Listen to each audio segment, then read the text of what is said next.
Today on Prickless, I present you a modification of the E-ring from the 75364. Have fun!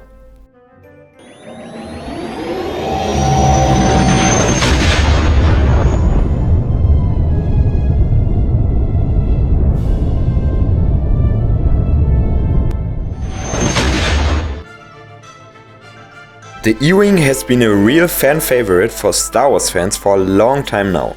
But apart from the small appearance in the LEGO Freemaker series, it has only been represented in comics and only appeared in LEGO form as a small modification in the form of Yak 14 Starfighter in 2013.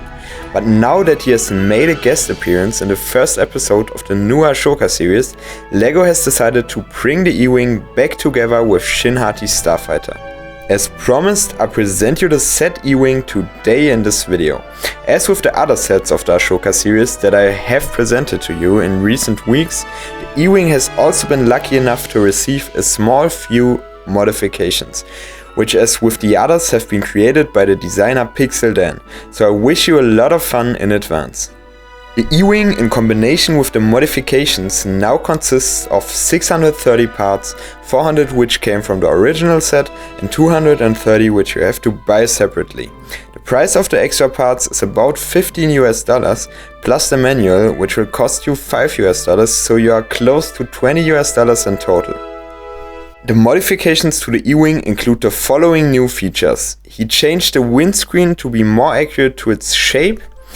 He added more details on the wings and body as seen on the show. He lowered the droid by 2 or 3 plates. He added fully retractable, nice looking landing gear. He made minor changes to the engines. He added newly designed cockpit interior, and it comes with a nice stand to display it. Now that we have the details out of the way, let's bring the whole model to life. First of all, as with most spaceships, we built the basic framework of the E-wing. This is where the angled nose of the ship is formed.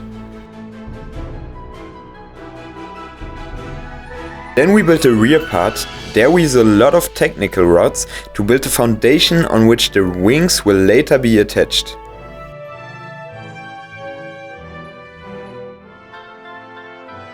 Next, the exterior cladding is attached to the rear side as well as the final touches to decorate the framework.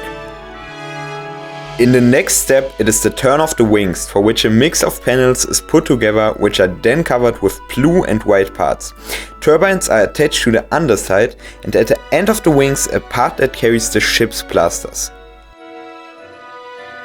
When we have repeated the whole process twice and have attached both wings including turbines and blasters to the ship, we come to the final details including the cladding on the front.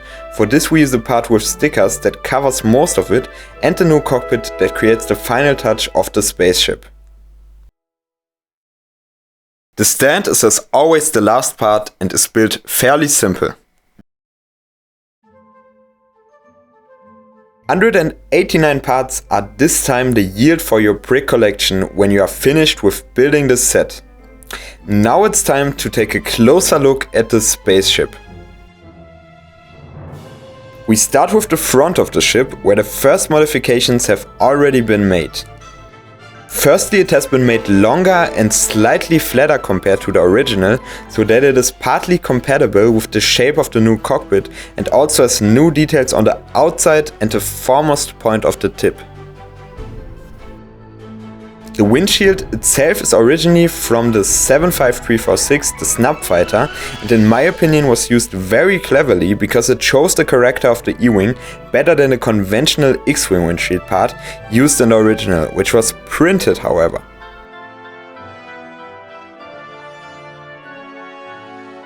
In the cockpit itself, more space has been created for the pilot, but there's also an interior worth seeing consisting of a steering wheel and a control screen.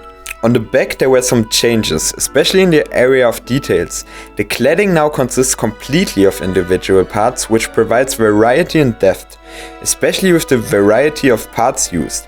And even for the place of the droid there was a nice adjustment, as it stood out a little too far in the original set, for my taste. 2 plates were omitted in the modification inside to correct its position. first glance, not much has been done to the wings, but on closer inspection it becomes clear that a great deal of effort has been made here. First of all, as is typical for Pixel Dan, emphasis was placed on a seamless transition in the design of the wings because they are now almost completely covered with tiles, and in the places where they are not, a pleasant chemistry between studs and tiles was nevertheless ensured. Under the wings are among other things the blasters, minimally adjusted turbines and the new retractable and extendable landing supports, one of which is also hidden under the tip of the front. That's it so far with the spaceship. We already know the stand from Shinhati's starfighter. This is easily attached to the underside of the ship and as always provides nice display options. My conclusion to the set is in any case positive. As always, the set looks like a more polished version of the original and is definitely more than a playset in combination with the display stand especially. Nevertheless, this time I have to say that this modification impressed me the least compared to the other three from Pixel Dan that I have already presented, which is due to the fact that the colors of the ship are so striking, and I think that the modifications look a little inconspicuous as a result. However, when you take a closer look, you realize that a lot has happened, and I can give the ship credit for that. It is still a wonderful modification and in my opinion worth every cent. If you want to see more of Pixel Dan's mods or videos in a similar format, I would be very happy if you would support me in the form of a like and or a subscription. I'm happy to have finished the Ashoka series with this video and I'm looking forward to the next one. That's it today from Prickless. Bye guys.